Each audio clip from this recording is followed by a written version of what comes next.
ये बहुत अपराधों से बचा देता है और नाम जप में बड़ा सहयोगी है। श्रीपाद कह रहे हैं कि मौन धारण कर, ताते मौन रहनो उचित है। ध्रुवदास जी महाराज, आवश्यक हो कम शब्दों में भागवतिक शब्द बोल दो, ये मौन के अंतर्गत ही आता है। अनावश्यक बिल्कुल ध्यान नहीं देना, कोई प्रणाम नमस्कार, कोई नाना प्रकार के संबोधन प्रश्न बिल्कुल नहीं बोलना, मानो आप पागल हैं, सुना ही नहीं, देखा ही नहीं। ये महापुरुषों की बात कहते हैं। पास समीप बैठे हुए प्रश्न कर रहे हैं, वो दूसरी दिशा को देख रहे हैं, गंभीर मुद्रा है, बोलते रहो।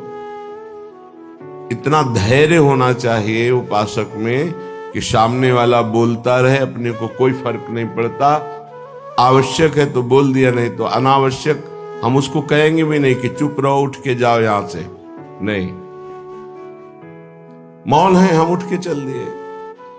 अपनी तरफ से बिल्कुल वाणी को बहुत संयम में रखें। दूसरी बात कह रहे हैं कि समस्त व्यवहार को जो शिथिल कर देता है, ये व्यवहार ही तो फंसाए हुए है संसार को। लोक धर्म, त्यज लोक धर्मान, अगर भगवत प्राप्ति करनी है तो धर्मम भजस्व सततम त्यज लोक धर्मान। लोक धर्म का त्याग अत्यंत अनिवार्य है। विरति बहुकर्मा निरत निरंतर सज्जन धर्मा। छठदम शील विरत बहुकर, ये भक्ति का लक्षण है। छठदम शील विरत बहुकर्मा निरत निरंतर सज्जन धर्मा। उन धर्मों का आचरण करते हैं जो साधु जनों के द्वारा आज्ञा दी गई, विधान किया गया है। शास्त्र जिसे विधि कहते हैं, भगवत प्राप्ति के लिए। विरत बहुकर्मा, वो निरर्थक व्यर्थ प्रापंचिक पापात्मक कर्मों का पूर्ण रूप से त्याग और ऐसे व्यवहारिक कर्मों का भी त्याग जिनमें उलझ करके भगवत चिंतन छूट जाता है। क्या मिलेगा अगर ऐसी स्थिति कर ली जाए? मौन, निरंतर नाम जप, व्यवहार को शिथिल कर दिया गया तो बोले सदा जागृत प्रायः क्षण मुदित तंद्रोति मधुरम। जो प्रायः प्रार्थना करते रहते हैं कि कभी 2-4 मिनट के लिए ऐसी स्थिति आई कि जागृत में शरीर शुद्धि भूल गई।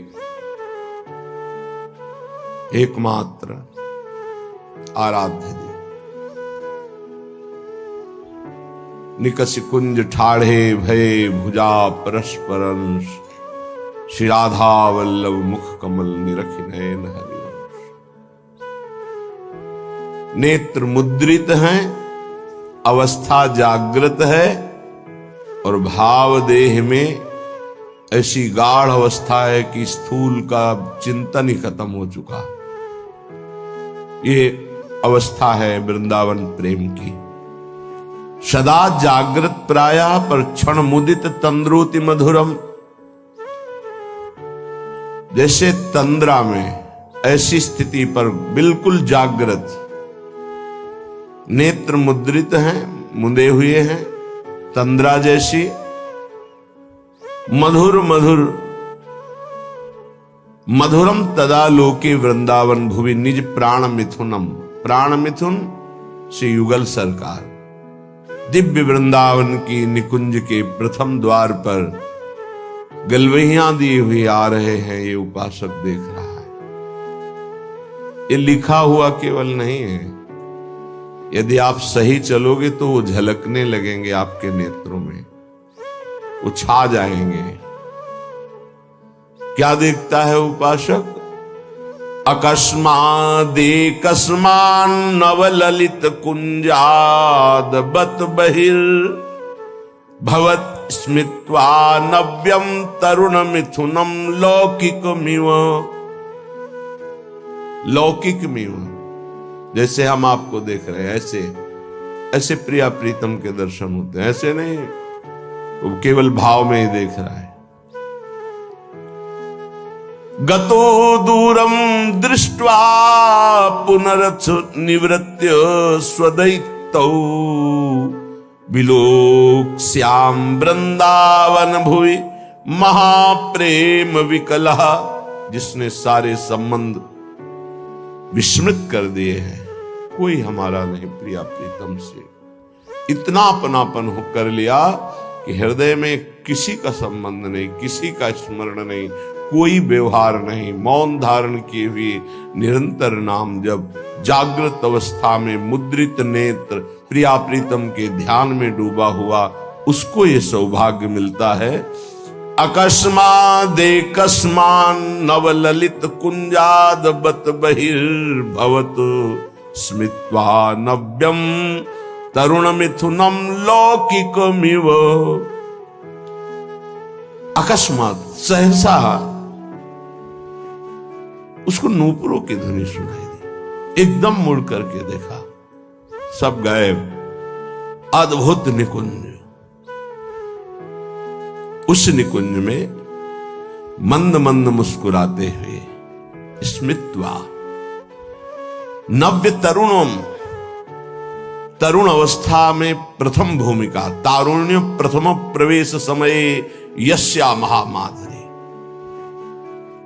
13-14 वर्ष की अवस्था का स्वरूप, नव किशोरी नव किशोर,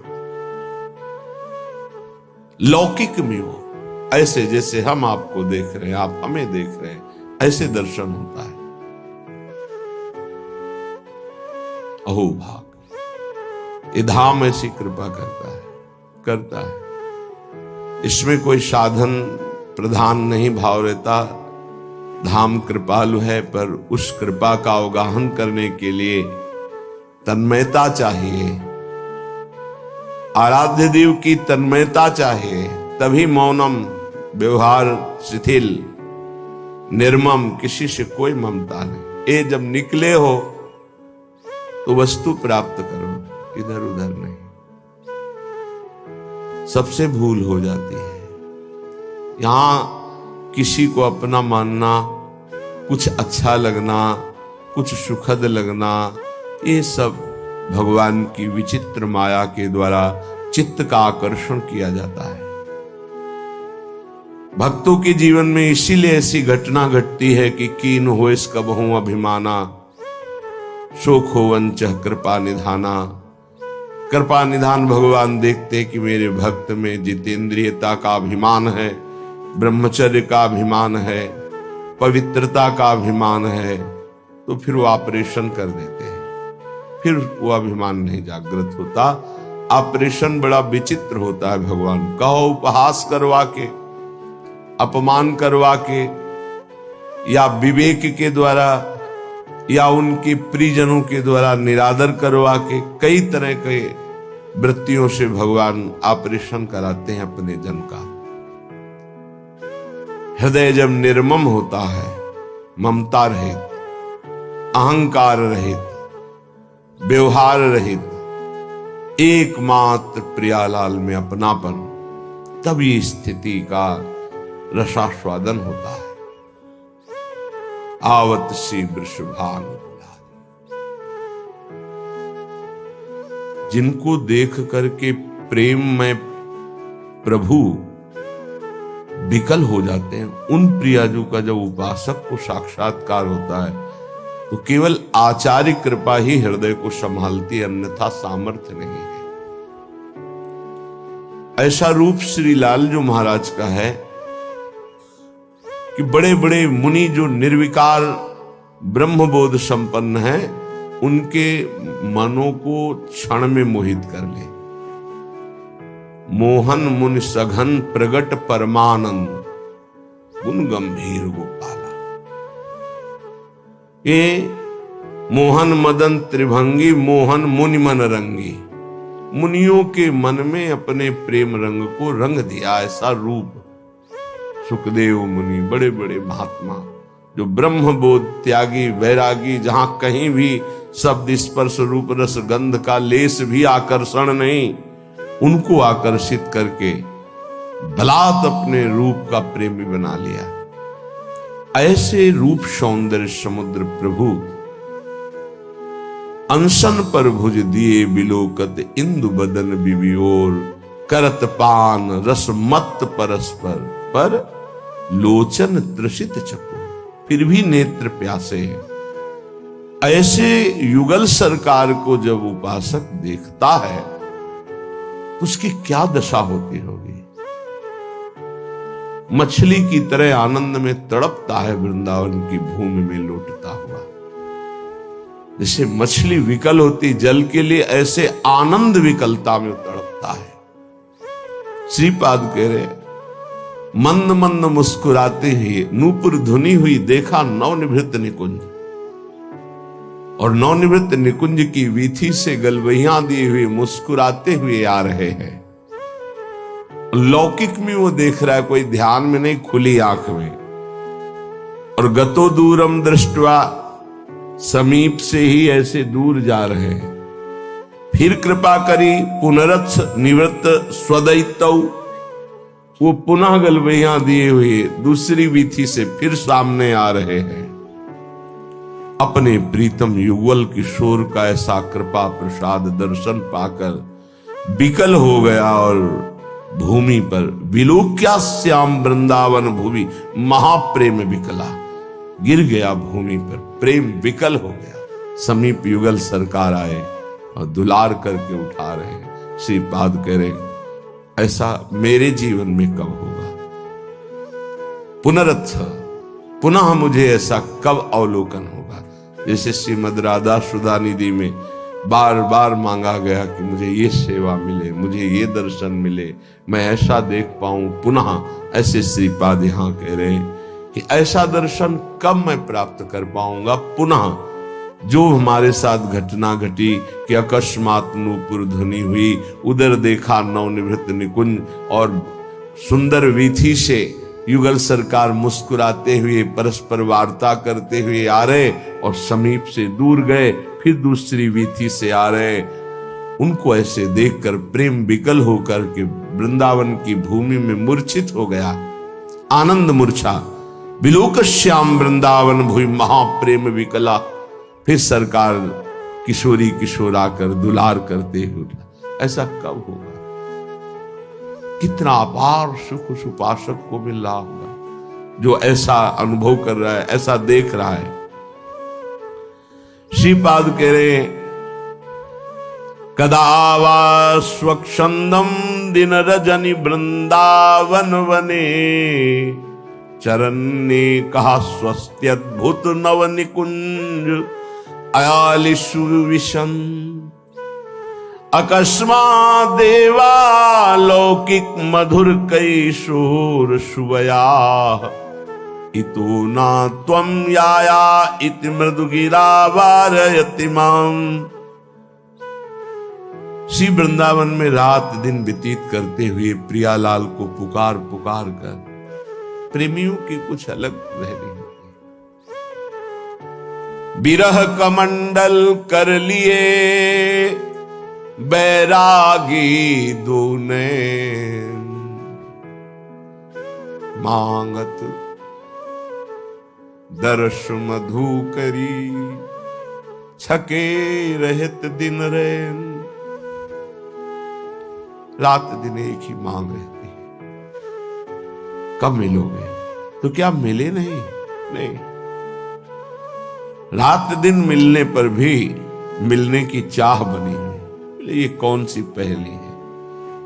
तन मन के बिछुरे नहीं, मन में भी वही और तन भी उनके समीप, पर चाह बढ़े दिन रैन। रात दिन पुनः मिलने की चाह, हर समय मिले हुए रहने पर भी मिलने की चाह। कबहु संजोग न मानही, देखें भरी भरी नैन। कभी ऐसा लगा ही नहीं क्यों मिले। प्यारी जू जब जब देखो तेरो मुख, तब तब नयो नयो लागत। ऐसो भ्रम होत देखो न कबहू री। मानो कभी देखा ही नहीं, कभी मिले ही नहीं। अरबरात मिलवे को निश दिन, पर मिले ही रहते निश दिन। मनो कबहू मिले ना, ये प्रेम है। रात दिन वृंदावन में तड़प रहा है प्रिया प्रीतम की। बलिहारी उसके जीवन को, ये तड़पन उसी को आती है जो रसिकों की आज्ञा के अनुसार समस्त संबंधों को शिथिल कर देता है। कहीं किसी से कोई भी अपनापन ना रहे, केवल प्रिया से। ये जन्म इसीलिए मिला है, मान जाओ, कोई तुम्हारा नहीं। पीछे जन्म में कौन कौन तुम्हारा था, पति पुत्र पत्नी परिवार सब भूल गए ना। अभी इसी जन्म को देखो, गर्भ में तुम्हें कितना कष्ट मिला था। अभी 20 30 40 वर्ष पहले की बात है कि हम 9 महीने नरक जैसे भयावने दुखद गर्भ में रहे मां के, जहां पास में ही मलाशय मूत्राश्रय है, वहीं गर्भाशय है। उसी गर्भाशय में रहे। देखो माया कितना भुलावा कर देती है। तुम्हें याद है कि गर्भ में तुम्हें कैसी परिस्थिति में रखा गया था? तुम्हें याद है कि बाल्यावस्था कैसी कष्टप्रद थी? सब भूलते चले जा रहे हो। ऐसे ही पूर्व जन्म के सब रिश्ते नाते, पुत्र पत्नी परिवार सबको भूल गए। नया परिवार, ऐसे अगला जन्म फिर होगा। ये कब तक नई पढ़ाई, नया बैंक बैलेंस, नए संबंध कब तक बनाते रहेंगे? पुराने छूटते जा रहे, नए बनाते चले जा रहे और बढ़ते चले जा रहे हैं भूल भुलैया की तरफ, माया के भ्रम की तरफ। इतनी प्रियता कर ली है, मेरा पुत्र, मेरी पुत्री, मेरा पत्नी, मेरा परिवार, और ये सब नियत समय के लिए आए हुए जीवात्मा हैं, अपने कर्म का भोग आपके संग से। अब वो जहां गए तो तुम विकल हो गए। भगवान ने अनर्थ कर दिया, मेरा पुत्र छीन लिया। तुम्हारा कब था? क्या तुम परिचय जानते हो? कहां से आया था? कौन था? कहां गया? तुम्हें कुछ पता है? केवल बीच में मिल गया, मेरा मान लिया। बिना भजन के, बिना ज्ञान के बात तुम्हें कैसे समझ में आएगी? और जिस दिन समझ में आ गई तो प्रभु के सिवा और कोई समझ नहीं रह जाएगी। एक ही बात है, कैसे मिले प्रभु, कैसे मिले? रात दिन जो विकलता होती है, कौन जाने? या तो वो जाने जिसके सिर बीत रहे हो, या भगवान जानते हैं, दूसरा कोई नहीं जान सकता। अंतर दाव लगी रहे, धुआं न प्रगटे कोई, कह जाने दिल आपनो या जा सिर बीती होए। जिसके हृदय में प्रीति अपना प्रभाव दिखा रही, वो जान रहा है या भगवान जानते? दूसरा कोई जान ही नहीं सकता उसकी स्थिति को। जो निर्मम है, निरहंकार है, निरंतर भगवत चिंतन परायण है, उसके हृदय में प्रेम विकलता जागृत होती है। श्रीपाद कह रहे हैं, कदावा स्वच्छंदम दिन रजनी वृंदावन बने। स्वच्छंद का तात्पर्य होता कोई भी पारिवारिक सांसारिक आकर्षण रहित, कोई भी आकर्षण नहीं, अपरिचित की तरह। वृंदावन ऐसे रहे मनो चिन्हारो नाय। समझाओ तो समझ नहीं आता, लगता है कि ये हमारे प्रेमी जनों को छुड़ा रहे हैं। नहीं, तुम्हारे प्रेमी जन से मिला रहे हैं तुम्हें। ये तुम्हारे प्रेमी जन नहीं है, ये मायाकृत ढांचे तुम्हारे प्रेमी नहीं हैं।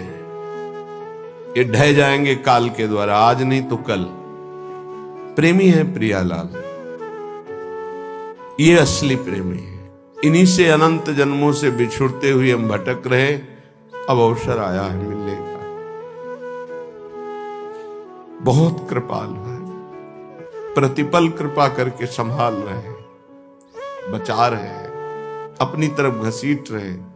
पर हमारी दुष्टता की हद है, उनकी कृपालुता की हद है। तो ही मोहि पड़ी होड़, मूसो न बिगाड़न को, तुम सो न संवारन को। वो बार बार संभाल रहे, संभाल रहे, हम बार बार बिगाड़ रहे हैं, फिर भी उनको गुस्सा नहीं आ रहा है, फिर भी वो कृपा ही हम पर कर रहे हैं। सच्ची मानिए, हम अगर कुछ कर सकते हैं तो अपना बिगाड़ सकते हैं, बस यही कर सकते हैं। अगर कुछ बन रहा है तो केवल प्रभु कृपा से बन रहा है। आप समझ नहीं सकते, माया की ऐसी चाल है, नहीं समझ सकते। कुछ बन पा रहा है तो प्रभु की कृपा से। हमसे जो बन पा रहा है वो बिगाड़ ही हो रहा है, भगवत प्राप्ति के विरुद्ध ही हम जा रहे हैं। अगर कहीं कदम भगवत प्राप्ति की तरफ चल रहे हैं तो केवल भगवत कृपा वही संभाल रहे हैं। देख लो आप इसी जन्म के रजिस्टर को अपने हृदय में देख लो, जितना आपको ज्ञान है उसी से आप अपना निर्णय कर लो कि अगर आपको हर चेष्टा का दंड मिले जो आपने किया तो कितने जन्म आप भोगोगे। क्योंकि एक गलती का आजीवन कारागार में वास मिलता है भारतीय संविधान के अनुसार, तो भागवतिक संविधान के अनुसार जो तुम्हारे पाप खुले नहीं, बहुत से बड़े बड़े भयानक पाप कर डाले हैं, भ्रूण हत्या, गर्भ हत्या, व्यभिचार, नाना प्रकार की कितनी कपट भरी चेष्टाएं, धन कमाने के लिए कैसे कैसे छल कपट किए, सोचो उनका सबका हिसाब यदि तो कितने जन्म हमें भोगने पड़ेंगे। एक जन्म में नहीं भोग सकते। एक जन्म के लिए तो एक केवल अपराध है जो तुम्हें आजीवन कारागार में बंद करा देगा, जो तुम्हें एक जीवन को नष्ट करके फांसी में चढ़ा दिया जाएगा, एक अपराध का फल। और ऐसे करोड़ों अपराध हमारे अनंत जन्मों में हुए हैं, पर प्रभु के मार्ग में हम चलने लगे, ये केवल कृपा, ये हमारी कोई साधना नहीं, ये केवल हमारे लाडली लाल की कृपा। ऐसे अपराध भयानक छुपे हुए हैं जिनका दंड मिले तो हम सैकड़ों जन्म भोगे तो भी नहीं पार पा सकते। भारतीय संविधान में देख लो कानून, फिर शास्त्रीय संविधान तो बहुत ही कड़ा है, इसमें तो किसी तरह छल कपट भी कर सकते हो, शास्त्रीय संविधान में नहीं, क्योंकि वहां सब दैवी शक्तियां आपको प्रतिपल देख रही हैं, तुम्हारी गवाही या वकालत की जरूरत नहीं होती, एक सेकंड में सब हिसाब किताब हो जाता है। वहां ये थोड़ी कि तुम्हें बैठो आदर के साथ तुम्हें बैठा लें, फिर तुमसे पूछें, फिर गवाही, फिर नहीं साहब हमने ऐसा नहीं किया, ये सब कुछ नहीं।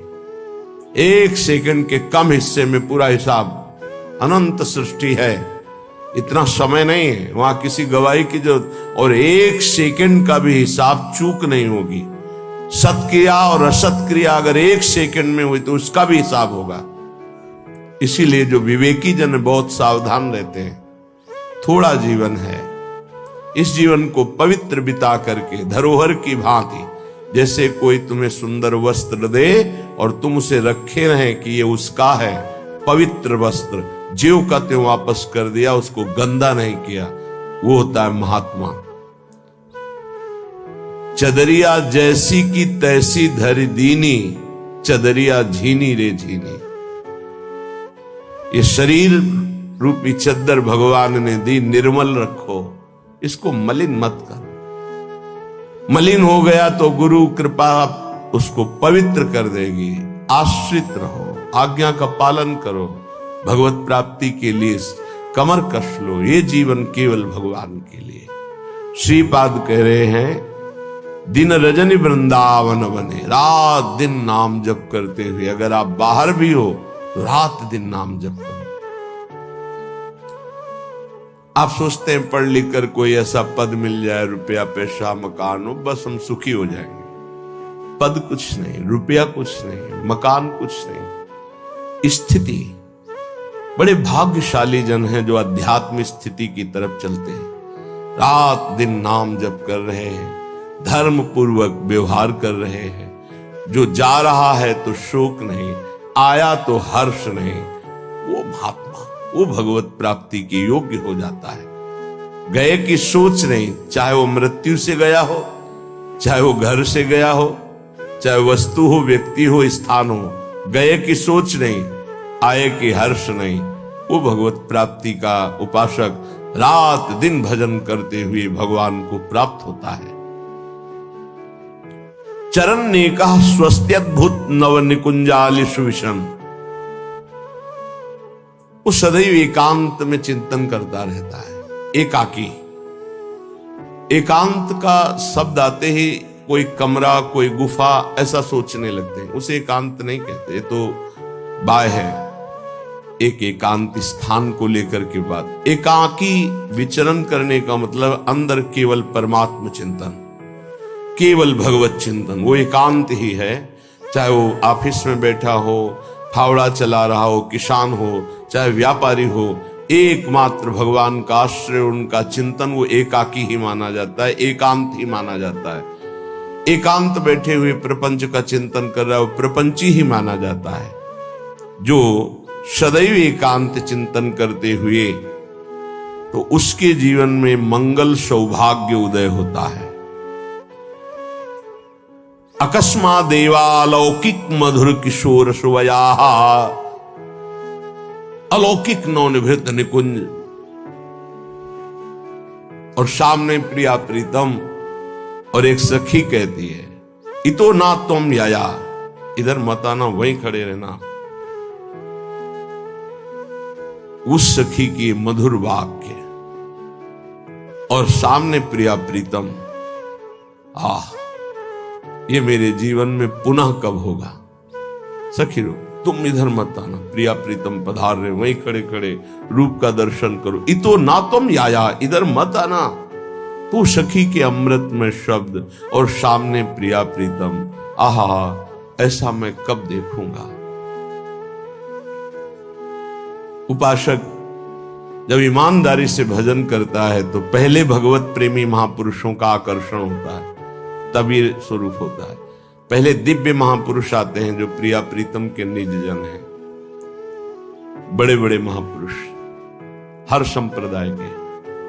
प्रिया प्रीतम के साक्षात्कार के पहले आचार्य का साक्षात्कार होता है, महापुरुषों का साक्षात्कार होता है, बड़े बड़े महापुरुषों का पहले आगमन होता है, तब निकुंजाधि